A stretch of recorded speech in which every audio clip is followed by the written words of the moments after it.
आइए सुनते हैं आचार्य चतुर्सेन शास्त्री जी की लिखी हुई कहानी मास्टर साहब। भामा भरी बैठी थी।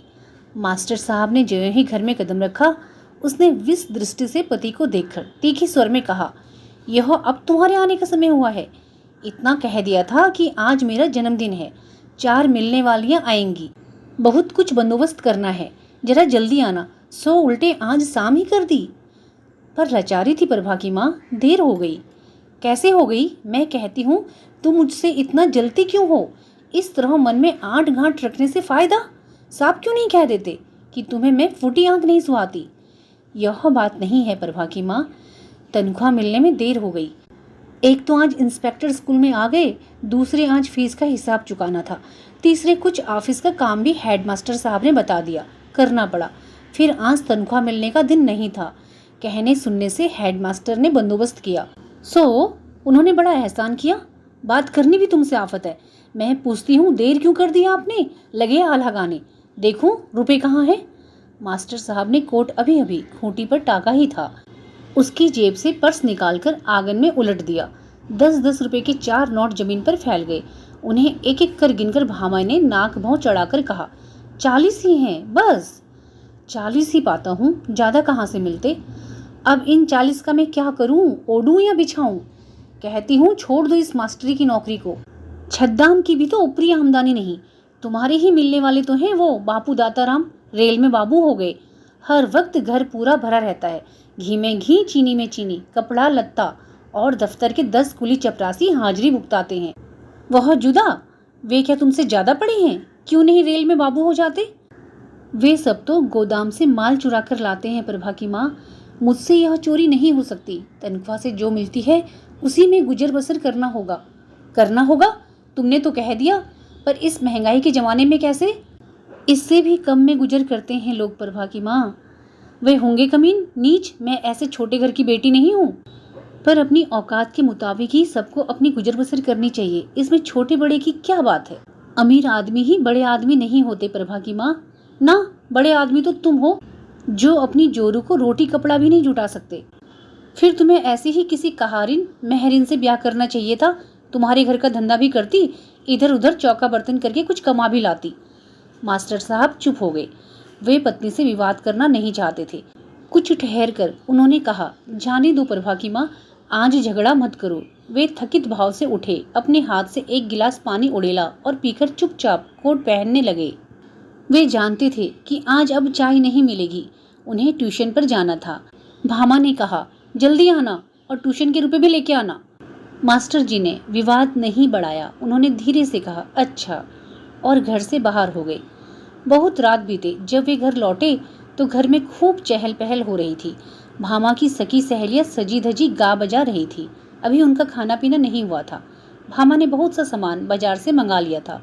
पूड़ियाँ तली जा रही थी और घी की सौंधी महक घर में फैल रही थी। पति के लौट आने पर भामा ने ध्यान नहीं दिया। वह अपनी सहेलियों की आवभगत में लगी रही। मास्टर साहब बहुत देर तक अपने कमरे में पलंग पर लेटे भामा के आने और भोजन कराने की प्रतीक्षा करते रहे, और न जाने कब सो गए। रात को भूखे ही सोए रहे तुम? खाना नहीं खाया? कहाँ, तुम काम में लगी थी। मुझे पड़ते ही नींद आई, तो फिर आँख ही नहीं खुली। मैं तो पहले ही जानती थी कि बिना इस दासी के लाए तुम खा नहीं सकते। रोज ही तो चाकरी बजाती हूँ। एक दिन में तनिक अपनी मिलने वालियों में फंस गई, सो रूठ कर भूखे ही सोए रहे। सो एक बार भी नहीं, 100 बार सोए रहो। यहाँ किसी की धौंस नहीं सहने वाले हैं। लेकिन प्रभा की माँ, इसमें धौंस की क्या बात है? मुझे नींद आ ही गई।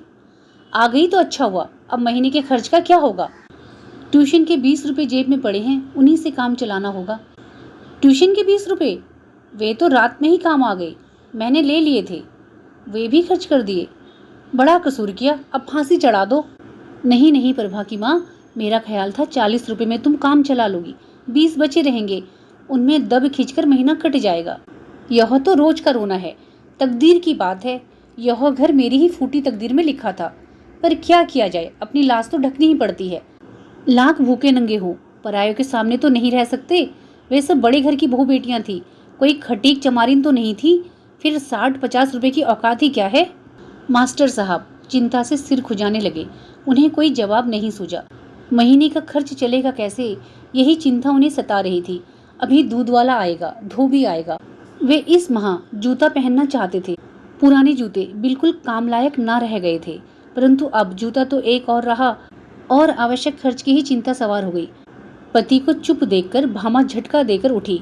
उसने कहा, अब इस बार तो कसूर हो गया भई, पर अब किसी को नहीं बुलाऊंगी। इस अभागे घर में तो पेट के झोले को भर लिया जाए तो ही बहुत है। उसने रात का बासी भोजन लाकर पति के सामने रख दिया। मास्टर साहब चुपचाप खाकर स्कूल चले गए। भामा ने कहा, बिना कहे तो रहा नहीं जाता, अब तेली तंबोली दूध वाला आकर मेरी जान खाएंगे। क्या कहूँ उनसे, बोलो तो। तुम्हें तो अपनी इज्जत का ख्याल ही नहीं, पर मुझसे इन नीचों के तकाजे नहीं सहे जाते। मास्टर साहब ने धीमे स्वर में नीची नजर करके कहा, करूंगा प्रबंध, जाता हूँ। लेकिन क्यों सहती हो बहन? इन पुरुषों की प्रभुत्व का जुआ हमें अपने कंधों पर से उतार फेंकना होगा। हमें स्वतंत्र होना होगा। हम भी मनुष्य हैं, पुरुषों की भांति। कोई कारण नहीं जो हम इनके लिए घर गृहस्थी करें, इनके बच्चे पैदा करें और जीवन भर इनकी गुलामी करते हुए मर जाएं। भामा की आंखें चमकने लगी। उसने कहा, यही तो मैं भी सोचती हूँ श्रीमती जी। आप ही कहिए, 40 रुपए की नौकरी, फिर दूध धोए बने रहना चाहते हैं। आप ही कहिए, दुनिया के एक कोने में एक से बढ़कर एक भोग है। क्या मनुष्य का दिल उन्हें भोगना नहीं चाहेगा? क्यों नहीं? फिर वो भोग बने किसके लिए हैं? मनुष्य ही तो उन्हें भोगने का अधिकार रखता है। यही तो, पर पुरुष ही उन्हें भोग पाते हैं। वे ही शायद मनुष्य हैं। हम स्त्रियां जैसे मनुष्यता से हीन हैं। हमें लड़ना होगा, हमें संघर्ष करना होगा, हमें पुरुषों के बराबर ही होकर जीना होगा। इसी उद्देश्य पूर्ति के लिए हमने यह आजाद महिला संघ खोला है। तुम्हें चाहिए कि तुम इसमें सम्मिलित हो जाओ। इसमें हम न केवल स्वतंत्रता का पाठ पढ़ाते हैं, बल्कि स्त्रियों को स्वावलंबी रहने की भी योग्य बनाते हैं। हमारा एक स्कूल भी है जिसमें सिलाई, कसीदा और भांति भांति की दस्तकारी सिखाई जाती है। गायन और नृत्य के सीखने का भी प्रबंध है। हम जीवन चाहती हैं, सो हमारे संघ में तुम्हें भरपूर जीवन मिलेगा। तो मैं श्रीमती जी आपके संघ और स्कूल दोनों की ही सदस्य होती हूँ। जब वे स्कूल चले जाते हैं, मैं दिन भर घर में पड़ी उनके आने का इंतजार करती रहती हूँ।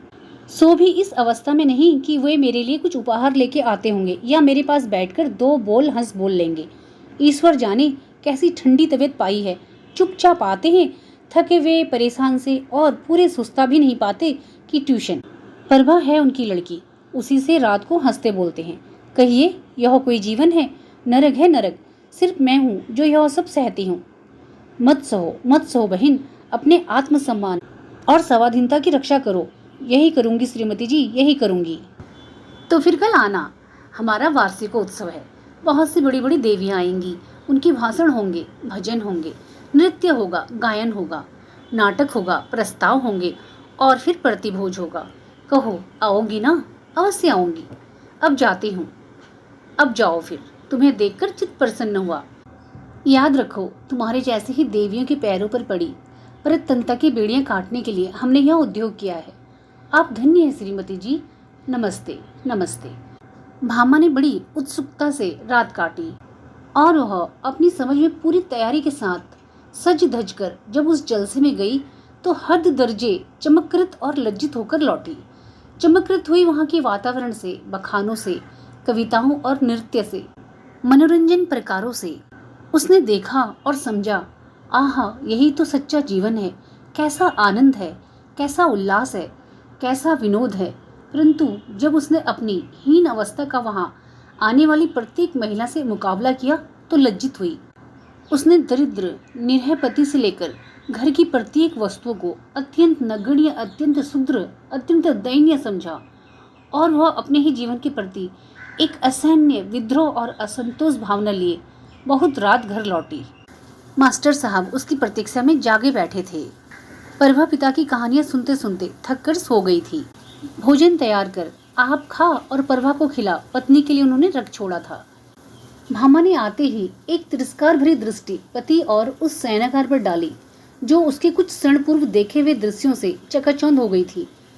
उसे सब कुछ बड़ा ही अशुभ, असहनीय प्रतीत हुआ। वह बिना भोजन किए, बिना पति से एक शब्द बोले, सोती हुई फूल सी प्रभा पर एक दृष्टि डाले चुपचाप सो गई।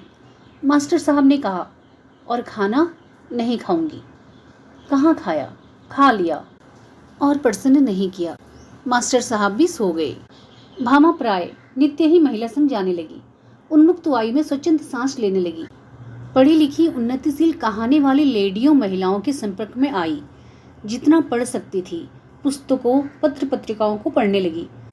उसने सुना उन महामहिम महिलाओं में जो सभाओं और जलसों में ठाटदार साड़ी धारण करके सभा नेत्रियों के पासन को सुशोभित करती हैं। चारों ओर स्त्री पुरुष जिनका आदर करते हैं, जिन्हें प्रणाम करते हंस हंसकर झुककर जिनका सम्मान करते हैं। उनमें कोई घर को त्याग चुकी है, कोई पति को त्याग चुकी है। उनका गृहस्थ जीवन नष्ट हो चुका है। वे स्वच्छंद हैं, उन्मुक्त हैं, वे बांधाहीन हैं। वे कुछ घंटों ही के लिए नहीं, प्रयुक्त महीनों तक चाहे जहाँ रहे चाहे जहाँ जा सकती है। उन्हें कोई रोकने वाला, उनकी इच्छाओं में बांधा डालने वाला नहीं है। उसे लगा यही तो स्त्री का सच्चा जीवन है। वे गुलामी की बेड़ियों को तोड़ चुकी हैं। वे नारियां धन्य हैं। एक दिन सभा में जब सभानेत्री महोदया तालियों की प्रचंड गड़गड़ाहट में ऊंची कुर्सी पर बैठी तो भामा के पास बैठी एक महिला ने मुंह बिचकाकर कहा, लानत है इस पर, यहाँ ये ठाठ हैं, वहाँ खसम ने पीट कर घर से निकाल दिया है, अब मुकदमेबाजी चल रही है। दूसरी देवी जी ने कतूहल से पूछा, क्यों, ऐसा क्या हुआ? कौन अपनी औरत का रात दिन पराये मर्दों के साथ घूमते रहना, हंस हंस कर बातें करना पसंद करेगा भला? घर गृहस्थी देखना नहीं, देशों उद्धार करना या महिला उद्धार करना, घर बाहर आवारा फिरना। तो फिर बीवी बिना त्याग किए यूं देश सेवा हो भी नहीं सकती। खाक देश सेवा, जो अपने पति और बाल बच्चों की सेवा नहीं कर सकती, अपनी घर गृहस्थी नहीं संभाल सकती, वह देश सेवा क्या करेगी? देश के शांत जीवन में अशांति की आग अवश्य लगाएगी। भामा को ये बातें चुभ रही थी, उससे रहा न गया। उसने तीखी होकर कहा, क्या चकचक लगाए हो बहन, घर गृहस्थी जाकर संभालो ना, यहाँ वक्त बर्बाद करने क्यों आई हो? महिला चुप हो गई। उसने तिरस्कार और अवज्ञा की दृष्टि से एक बार भामा को और एक बार सभानेत्री को देखा। भामा सिर्फ स्त्रियों ही की जलसों में नहीं जाती आती थी, वह उन जलसों में भी भाग लेने लगी जिनमें पुरुष भी होते। बहुधा वह स्वयं सेविका बनती और ऐसे कार्यों में तत्परता दिखाकर वाहवाही लूटती। उसकी लगन, तत्परता, स्त्री स्वातंत्र्य की तीव्र भावना के कारण इस जागृत स्त्री जगत में उसका परिचय काफी बढ़ गया। वह अधिक विख्यात हो गई। लीडर स्त्रियों ने उसे अपने काम की समझा, उसका आदर बढ़ा। भामा इससे और भी प्रभावित होकर इस सार्वजनिक जीवन में आगे बढ़ती गई और अब उसकी वह शूद्र दरिद्र गृहस्थी, छोटी सी पुत्री और समाज में अति साधारण सा अध्यापक उसका पति, सब कुछ हे हो गया। वह बहुत कम घर में रह पाती। बहुधा मास्टर साहब को ही खाना स्वयं बनाना पड़ता। चाय बनाना तो उनका नित्य कर्म हो गया। पुत्री प्रभा की सार संभार भी उन्हें करनी पड़ती।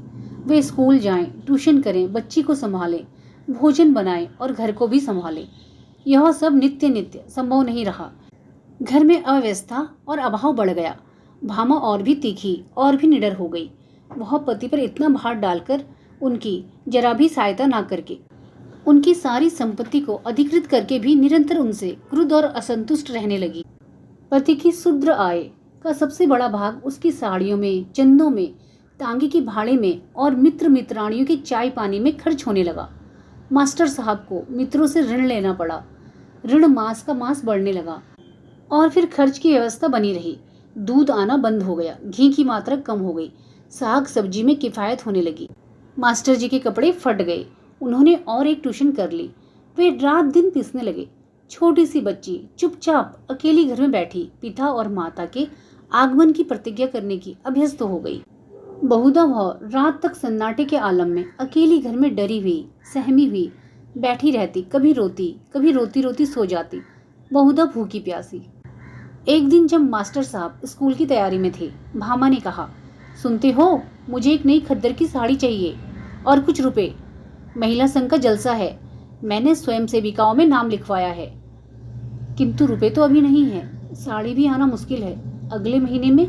भामा गरज पड़ी, अगले महीने में या अगले साल में? आखिर क्या मैं भिखारिन हूँ? मैं इस घर की मालकिन हूँ, ब्याही आई हूँ, बांधी नहीं। सो तो ठीक है प्रभा की माँ, परंतु रुपया तो नहीं है ना। इधर बहुत से कर्जा भी हो गया है, तुम तो जानती ही हो। मुझे तुम्हारी कर्मों से क्या मतलब? कमाना मर्दों का काम है, औरतों का नहीं। कहो तो मैं कमाई करूँ जाकर? नहीं, मेरा यह मतलब नहीं, पर अपनी जितनी आमदनी है उतनी। भाड़ में जाए तुम्हारी आमदनी, मुझे साड़ी चाहिए और 10 रुपए तो बंदोबस्त करूंगा। मास्टर साहब और नहीं बोले, छाता संभाल कर चुपचाप चल दिए। जलसे में भामा एक सप्ताह व्यस्त रही। वह घर न आ सकी। 8 दिन बाद जब वह आई तो उसके रंग ढंग ही बदले हुए थे। उसमें लीडरी की बू आ गई थी।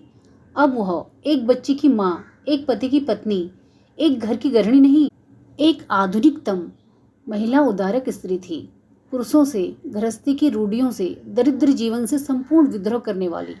वह बात बात पर पति से झगड़ा करने लगी। प्रभा को अकारण ही पीटने लगी।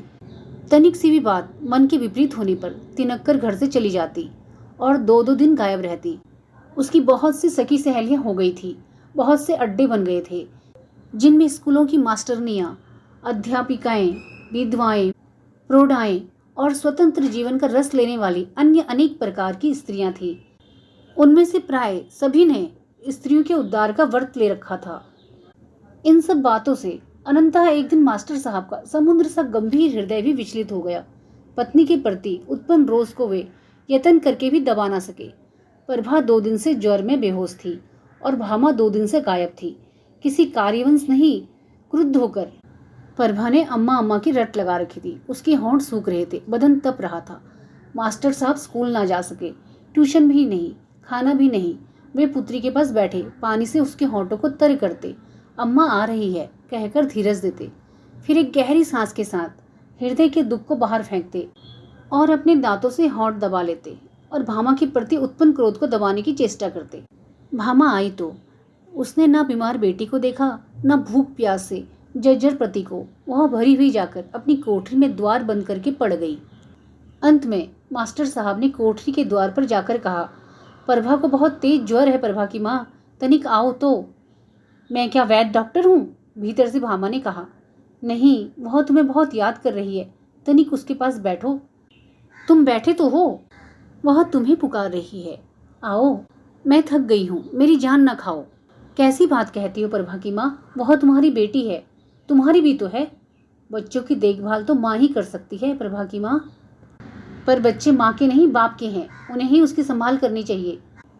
पर तुम बच्ची के पास तो जाओ। बाहर में जाए बच्ची, मुझे जरा सोने दो, मेरी तबीयत ठीक नहीं है। यह तुम क्या कह रही हो प्रभा की माँ? तुम उसे नहीं समझ सकोगे। स्कूल की किताबों में वह बात नहीं लिखी। मास्टर साहब का संपूर्ण रक्त उनके मस्तिष्क में भर गया। जीवन में पहली बार अथाह क्रोध की लहर पाई। उन्होंने आपे से बाहर होकर किंतु धीमे स्वर में कहा, तुम ऐसी हृदयहीन हो प्रभा की माँ। उन्होंने थूक सटका और चले गए। सुबह बड़ी देर तक जब भामा अपनी कोठरी से बाहर नहीं आई, तब मास्टर साहब रात भर की जागी हुई, फूली हुई सुर्ख आंखों की कोर में वेदना और उदासी भरी प्रभात की वेला में झपकी लेती कलांत बच्ची को चुपके से छोड़कर फिर पत्नी की कोठरी में गए। रात के गुस्से को भूलकर उन्होंने पुकारा, प्रभा की माँ उठो तो तनिक, दिन बहुत चढ़ गया है। पर दूसरे ही क्षण उन्होंने देखा कोठरी का द्वार खुला है और भामा वहां नहीं है। कोठरी सूनी है, बिछौना खाली है। भीतर जाकर देखा, एक पुर्जा लिखा रखा था। उसमें लिखा था, मेरी आंखें खुल गई हैं, मैं अपने अधिकार को जान गई हूँ। मैं भी आदमी हूँ जैसे तुम मर्द लोग हो, और मुझे भी मर्दों की ही भांति स्वतंत्र रहने का अधिकार है। मैं तुम्हारे लिए गृहस्थी की गुलामी करने से इनकार करती हूँ।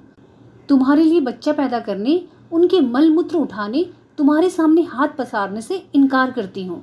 मैं जाती हूँ और कहे जाती हूँ कि तुम्हें मुझे बलपूर्वक अपने दुर्भाग्य से बांधे रखने का कोई अधिकार नहीं।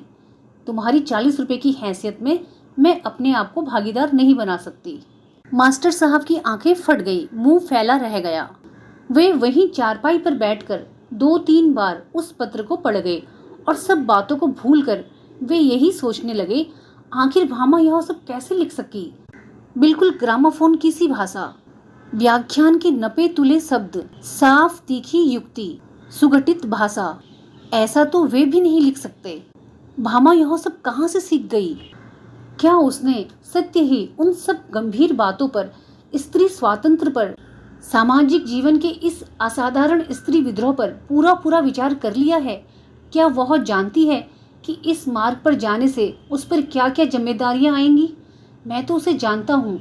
वह कमजोर दिमाग की स्त्री है, एक असहनशील पत्नी है, एक निर्मम माँ है। वह इन सब बातों को समझ ही नहीं सकती। परंतु वह यह खत लिख कैसे सकी? घर त्यागने का साहस उसमें हो सकता है। यह उसकी दिमागी कमजोरी और असहनशीलता पूर्ण हृदय का परिणाम है, परंतु उसके कारण इतने उच्च, इतने विशाल, इतने क्रांतिमय है, यह भामा समझ नहीं सकती। वह सिर्फ भरी गई है, भुलावे में आई है। ईश्वर करे उसे सद्बुद्धि प्राप्त हो, वह लौट पाए मेरे पास। नहीं, मैं जानता हूँ, मैं अच्छा पति नहीं हूँ। मैं उसके अभिलाषाओं की पूर्ति नहीं कर सकता। मेरी शुद्र आमदनी उसके लिए काफ़ी नहीं। फिर भी प्रभा के लिए लौट ही आना चाहिए उसे। पता नहीं कहाँ गई, पर उसे तलाश करना होगा। उसके गुस्से को इतना सहा है और भी सहना होगा।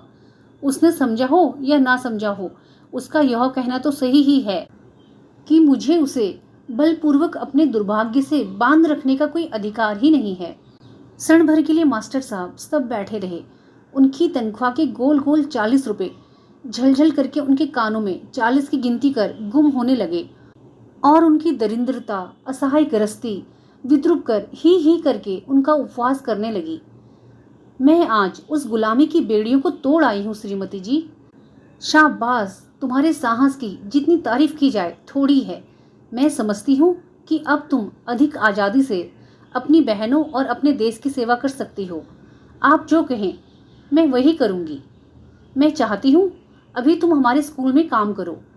सिर्फ सब सामान की फहरिस्त रखना, चीज़ों को संभालना और तैयार माल को बाजार में बेचना, यही काम तुम्हें करना होगा। और सब तो ठीक है, पर बाजार में बेचना यह मुझसे कैसे होगा? मैं तो कभी बाजार जाती नहीं, लोगों से बात करती नहीं। तो मैं समझूं यह भीरुता, यह कमजोरी तुम में अभी बनी ही रहेगी। पर श्रीमती जी, परवर कुछ नहीं, हरिया तुम्हारे साथ रहेगा।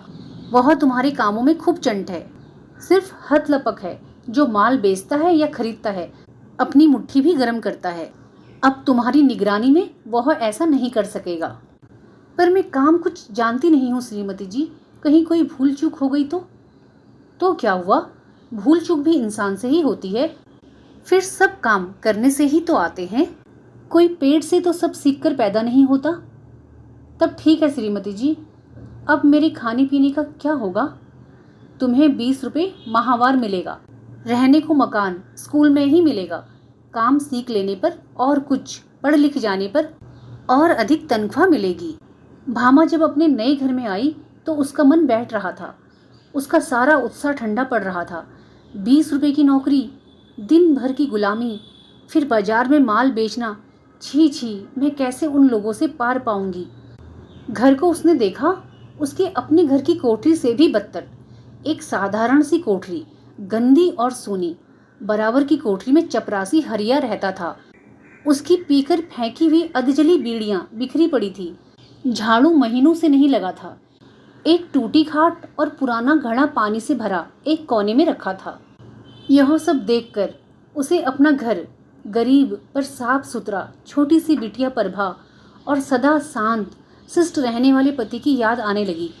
पर उसने दृढ़तापूर्वक आगे कदम बढ़ाने की ठान ली। कोठरी उसने झाड़ बुहार कर ठीक कर ली। हरिया से उसने कहा, लेकिन चारपाई बिछोना सामान मेरे पास तो कुछ नहीं है।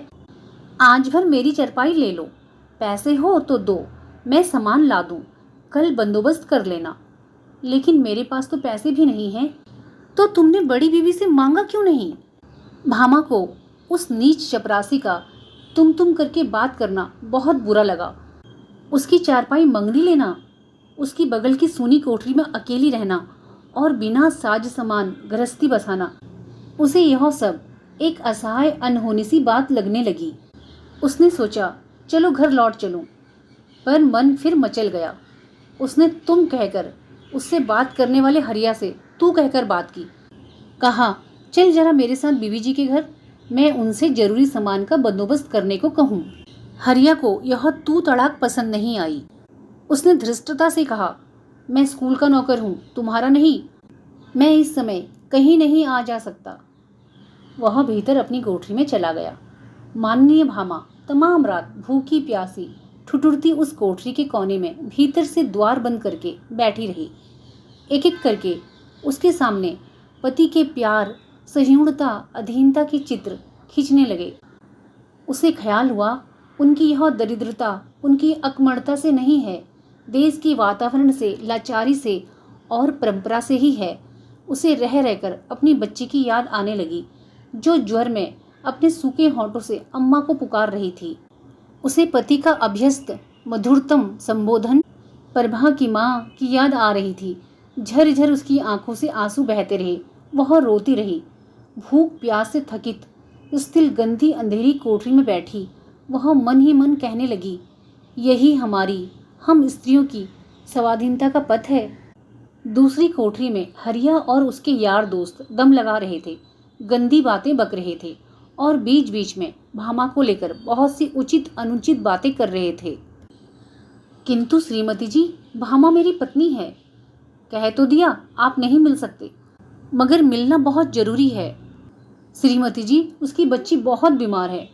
महाशय, वह आपसे मिलना नहीं चाहती, आपसे कोई सरोकार रखना नहीं चाहती। ऐसी हालत में आप उसे जबरदस्ती नहीं मिल सकते। जबरदस्ती नहीं श्रीमती जी, मैं आपसे प्रार्थना कर रहा हूँ। आप नाहक हमारा सर खाते हैं, लेकिन उसने उचित नहीं किया। उसे सोचना होगा और आपको भी उसे समझाना चाहिए। सोचिए तो सही, वह एक पति की पत्नी ही नहीं, एक बच्ची की माँ भी है। वह अपना हानि लाभ सोच सकती है। उसे आपकी शिक्षा की आवश्यकता नहीं है। है श्रीमती जी, है। उसे मेरी शिक्षा की सहायता की बहुत जरूरत है। वह अपना हानि लाभ नहीं सोच सकती। तो आप चाहते क्या हैं? जरा उसे यहाँ बुलाइए, मैं उससे बात करना चाहता हूँ।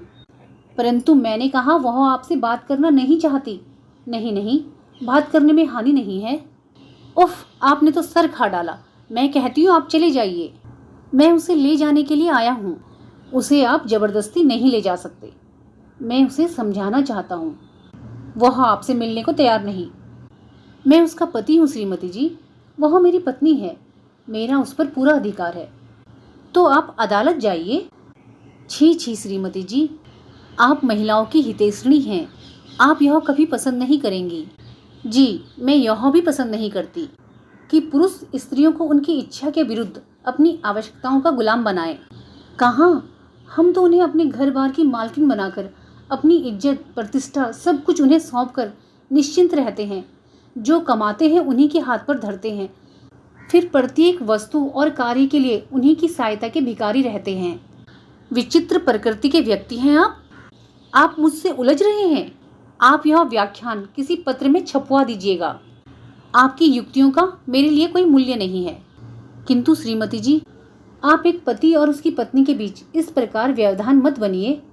अच्छा, तो आप मुझे धमकाना चाहते हैं? मैं आपसे प्रार्थना करता हूँ, विनय करता हूँ। आप वृद्ध महिला हैं।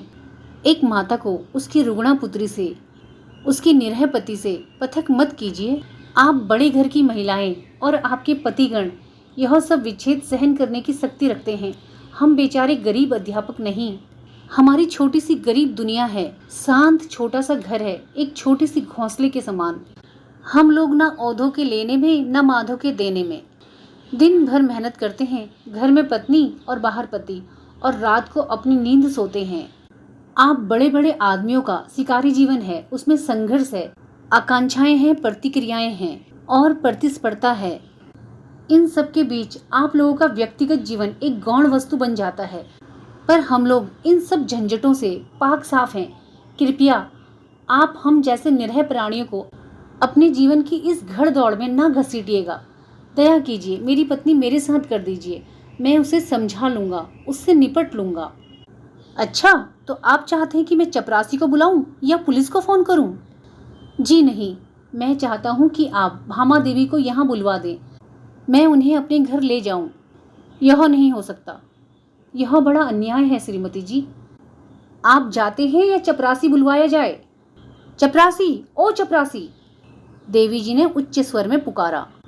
अपनी टेढ़ी और घिनौनी मूछों में हंसता हुआ हरिया आ खड़ा हुआ। अर्ध उद्दंडता से बोला, क्या करना होगा मैम साहब? मैम साहब के कुछ कहने से प्रथम ही मास्टर साहब कुछ नहीं भाई, कुछ नहीं कहते हुए अपना छाता उठा ऑफिस से बाहर हो गए। चलती बार वे श्रीमती जी को नमस्ते करना भूले नहीं। सुना तुमने, वह खूसट आया था दफ्तर में? कौन? अरे वही बागड़ बिल्ला मास्टर, तुम्हारा पति। लेकिन तू तमीज से बातें कर। तुमसे? तुम क्या मेरी अफसर हो? तो तूने समझा क्या है? तुम 20 पाती हो, मैं भी 20 पाता हूँ, तुमसे कम नहीं। तो इसी से तू मेरी बराबरी करेगा? कल इतना काम कर दिया, सारा सामान बाजार से ढोकर लाया, और अब तू तू करके बात करती है। ऐसी ही शहजादी थी तो 20 रुपये पर नौकरी करने और इस कोठरी में दिन काटने क्यों आई है? देख रिया, ज्यादा बदतमीजी करेगा तो अच्छा नहीं होगा। क्या करोगी? मारोगी? मैं कहती हूँ तू अपनी हैसियत में रहे, और तुम भी अपनी हैसियत में रहो। बहुत सहा, कल मैं मैम साहब से कह दूंगा कि जिस चीज की गुलामी करना मेरा काम नहीं है। ऐसी 360 नौकरी मिल सकती है। कुछ तुम्हारी तरह घर छोड़कर भगोड़ा नहीं हूँ, इज्जत रखता हूँ। भामा का सारा मान बिखर गया। ओह, अभी सिर्फ 2 ही दिन बीते हैं, इस बीच में इतना कष्ट, इतना अपमान, इतनी वेदना, इतना सूनापन। हे ईश्वर, क्या अभी भी मैं अपने घर लौट नहीं सकती? क्या वे मुझे माफ नहीं कर सकते? अरे, मैं कितना उनसे तीखी रहती थी, कभी सीधे मुंह बात भी नहीं की। सेवा तो एक और रही, आज 2-2 कौड़ी के नीच आदमी मेरे मुंह लगते हैं। मैं एक गरीब मास्टर की बीवी ही सही, फिर भी एक इज्जतदार औरत तो हूँ, किसी का दिया तो नहीं खाती। वे स्वयं लेने आए थे, कितना घबरा रहे होंगे, प्रभा की क्या हालत होगी। हाय, मैं उसे, पेट की बच्ची को बुखार में तड़पती छोड़ आई, एक बार भी उसकी ओर देखा तक भी नहीं। सच तो यह है कि ना मैंने कभी अपने पति का ख्याल किया, ना संतान का। मैं सदा अपने में असंतुष्ट रही, अपने को देखा नहीं, सपने ही देखती रही। वह उस नीच कमीने नौकर से मुंहजोरी करना रोक अपनी कोठरी में घुस गई, द्वार भीतर से बंद कर लिए और फुट फुट कर रोने लगी। दिन बीते, रातें बीती, सप्ताह बीते, महीने और साल बीते, 3 साल बीत गए। एक दिन दिवाली की रात को मास्टर साहब अपने घर में दिए जला प्रभा को खिला पिला बहुत सी वेदना, बहुत सी व्यथा हृदय में भरे बैठे थे। बालिका कह रही थी, बाबूजी, अम्मा कब आएगी? आएगी बेटी, आएगी। तुम तो रोज यही कहते हो, तुम झूठ बोलते हो बाबूजी। झूठ नहीं बेटी, आएगी। तो वह मुझे छोड़कर चली क्यों गई? आज दिवाली है बाबूजी। हाँ बेटी। तुमने कितनी चीजें बनाई थी, पूरी, कचौरी, रायता, हलवा। हाँ हाँ बेटी, तुझे सब अच्छा लगा? हाँ बाबूजी। तुम कितनी खील लाए हो, खिलौने लाए हो, मैंने सब वहाँ सजाए हैं। बड़ी अच्छी है तू रानी बिटिया। यह सब मैं अम्मा को दिखाऊंगी। दिखाना, देखकर वे हंसेंगी, खूब हंसेंगी, फिर मैं रूठ जाऊंगी। नहीं नहीं, रानी बिटिया नहीं रूठा करती। तो वह मुझे छोड़कर चली क्यों गई? मास्टर जी ने टप से एक बूंद आंसू गिराया और पुत्री की दृष्टि बचाकर दूसरा पोछ डाला। तभी बाहर खिड़की के पास किसी के धम से गिरने की आवाज आई। मास्टर जी ने चौंक कर देखा, गुनगुनाकर कहा, क्या गिरा, क्या हुआ? वे उठकर बाहर गए। सड़क पर दूर खंबे पर टिमटिमाती लालटेन के प्रकाश में देखा, कोई काली काली चीज खिड़की के पास पड़ी है। पास जाकर देखा, कोई स्त्री है। निकट से देखा, बेहोश है। मुंह पर लालटेन का प्रकाश डाला, मालूम हुआ भामा है। मास्टर साहब एकदम व्यस्त हो उठे। उन्होंने सहायता के लिए इधर उधर देखा, कोई ना था, सन्नाटा था। उन्होंने दोनों बाहों में भामा को उठाया और घर के भीतर ले आए, उसे चारपाई पर लिटा दिया। बालिका ने भय मिश्रित दृष्टि से मूर्छिता माता को देखा, कुछ समझ ना सकी। उसने पिता की तरफ देखा। तेरी अम्मा आ गई बिटिया, बीमार है यह। फिर भामा की नाक पर हाथ रखकर देखा और कहा, उस कोने में दूध रखा है, ला तो जरा। दूध के 2-4 चम्मच कंठ में उतरने पर भामा ने आंखें खोली। एक बार उसने आंखें फाड़कर घर को देखा, पति को देखा, पुत्री को देखा और चीख मारकर बेहोश हो गई। मास्टर जी ने नब्ज देखी और कंबल उसके ऊपर डाला। ध्यान से देखा, शरीर सूख कर कांटा हो गया है। चेहरे पर लाल काले बड़े बड़े दाग हैं। आंखें गड्ढे में धंस गई हैं। सामने के 2 दांत टूट गए हैं। आधे बाल सफेद हो गए हैं। कपड़े गंदे चीथड़े, पैर कीचड़ और गंदगी में लथपथ, और वे दोनों हाथों में माथा पकड़कर बैठ गए। प्रभा ने भयभीत होकर कहा, क्या हुआ बाबूजी? कुछ नहीं बिटिया। उन्होंने एक गहरी सांस ली। भामा को अच्छी तरह कंबल उड़ा दिया। इसी बीच भामा ने फिर आंखें खोली। होश में आते ही वह उठने लगी। मास्टर जी ने बांधा देकर कहा, उठो मत प्रभा की माँ, बहुत कमजोर हो, क्या थोड़ा दूध दूं? भामा जोर जोर से रोने लगी। रोते रोते हिचकियां बंध गई।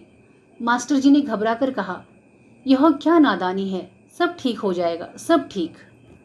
पर मैं जाऊंगी, ठहर नहीं सकती। भला यह भी कोई बात है, तुम्हारी हालत क्या है, यह तो देखो। भामा ने दोनों हाथों से मुंह ढक लिया। उसने कहा, तुम क्या मेरा एक उपकार कर दोगे? थोड़ा जहर मुझे दे दोगे, मैं वहां सड़क पर जाकर खा लूंगी। यह क्या बात करती हो प्रभा की माँ, हौसला रखो, सब ठीक हो जाएगा। हाय, मैं कैसे कहूँ, आखिर बात क्या है? यह पापिनी एक बच्चे की माँ होने वाली है, तुम नहीं जानते। जान गया प्रभा की माँ, पर घबराओ मत, सब ठीक हो जाएगा। हाय मेरा घर, अब इन बातों की इस समय चर्चा मत करो। क्या तुम मुझे क्षमा कर दोगे? दुनिया में सब कुछ सहना पड़ता है, सब कुछ देखना पड़ता है। अरे देवता, मैंने तुम्हें कभी नहीं पहचाना। कुछ बात नहीं, कुछ बात नहीं, एक नींद तुम सो लो प्रभा की माँ। आहा मरी, आहा पीर। अच्छा अच्छा प्रभा बिटिया, तू जरा माँ के पास बैठ, मैं अभी आता हूँ बेटी। प्रभा की माँ, घबराना नहीं, पास ही एक दाई रहती है, 10 मिनट लगेंगे, हौसला रखना। और वह कर्तव्यनिष्ठ मास्टर साहब जल्दी जल्दी घर से निकलकर दिवाली की जलती हुई अनगिनत दीप पंक्तियों को लगभग अनदेखा कर तेजी से एक अंधेरी गली की ओर दौड़े चले। चरण रज दो मालिक। वाहियात बात है प्रभा की माँ। अरे देवता, चरण रज दो, प्रो पतित पावन, मोह असरण शरण, ओ दीन दयाल, चरण रज दो। तुम पागल हो गई हो प्रभा की माँ। पागल हो जाऊंगी। 3 साल में दुनिया देख ली, दुनिया समझ डाली, पर इस अंधी ने तुम्हें ना देखा, तुम्हें ना समझा। यह तुम फालतू बकबक करती रहोगी तो फिर ज्वर हो जाने का भय है। बिटिया प्रभा, अपनी माँ को थोड़ा दूध दे दे। मैं भैया को देखूंगी बाबूजी। भामा ने पुत्री को छाती से लगाकर कहा, मेरी बच्ची, तू अपने बाप की बेटी है, इस पतिता माँ को छू दे, जिससे वह पाप मुक्त हो जाए। नाहक बिटिया को परेशान मत करो प्रभा की माँ। हाय, पर मैं तुम्हें मुंह कैसे दिखाऊंगी? प्रभा की माँ, दुनिया में सब कुछ होता है, तुमने इतना कष्ट पाया है, अब समझ गई हो। उन सब बातों को याद करने से क्या होगा? जो होना था हुआ, अब आगे की सुध लो। हाँ, अब मुझे तनख्वाह 60 रुपये मिल रही है प्रभा की माँ, और ट्यूशन से भी 30-40 पीट लेता हूँ। और एक चीज देखो, प्रभा ने खुद पसंद करके अपनी अम्मा के लिए खरीदी थी उस दिवाली को। वे एक नवयुवक की भांति उत्साहित हो उठे, बक्से से एक रेशमी साड़ी निकाली और भामा के हाथ में देकर कहा, तनिक देखो तो। भामा ने हाथ बढ़ाकर पति के चरण छुए। उसने रोते रोते कहा, मुझे साड़ी नहीं, गहना नहीं, सुख नहीं, सिर्फ तुम्हारी शुभ दृष्टि चाहिए। नारी जीवन का तथ्य मैं समझ गई हूँ, किंतु अपना नारित्व खोकर वह घर की सम्राज्ञी है और उसे खूब सावधानी से अपने घर को चारों ओर से बंद करके अपने साम्राज्य का स्वच्छंद उपभोग करना चाहिए, जिससे बाहर की वायु उसमें प्रविष्ट ना हो। फिर वह साम्राज्य चाहे जैसा भी हो, लघु, तुच्छ, विपन्न, असहाय क्यों ना हो। मास्टर साहब ने कहा, प्रभा की माँ, तुम तो मुझसे भी ज्यादा पंडिता हो गई। कैसी कैसी बातें सीख ली तुमने प्रभा की माँ। वे ही करके हंसने लगे। उनकी आंखों में अमल धवल उज्जवल अरसू बिंदु झलक रहे थे।